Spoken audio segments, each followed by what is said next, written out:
টানা বৃষ্টিতে এইদিকে এই অবস্থা, যেদিকে তাকাচ্ছি সেই দিকেই শুধু পানি আর পানি। 2 দিন ধরে বৃষ্টি হয়েই যাচ্ছে, থামার কোনো নাম নাই। রহমতের বৃষ্টি দিয়ে আল্লাহ একদম দুনিয়াটাকে ঠান্ডা করে দিল। বৃষ্টিতে গাছপালাগুলো যে একদম সতেজ হয়ে উঠেছে সেগুলো দেখতেছিলাম বিকেলে।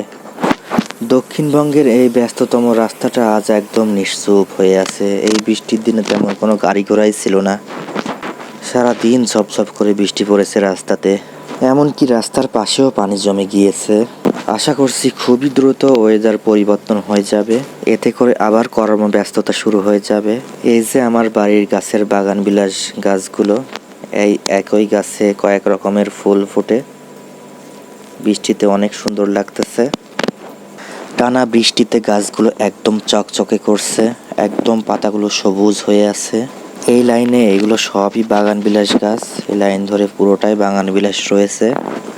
এখানে অনেকগুলো কালারের বাগান বিলাসের চারা রয়েছে। টবগুলোর মধ্যে বৃষ্টির পানি জমা হয়ে গিয়েছে। এইদিকে আমার রঙিন মাছগুলো বালতির মধ্যে রয়েছে, বৃষ্টিতেও সে কিছুই ঠিক পাচ্ছে না তারা। ওদের মতো ওরা সারাদিন খেলাধুলা করতেছে, ওরা বৃষ্টি বাদল কিছুই ঠিক পাচ্ছে না।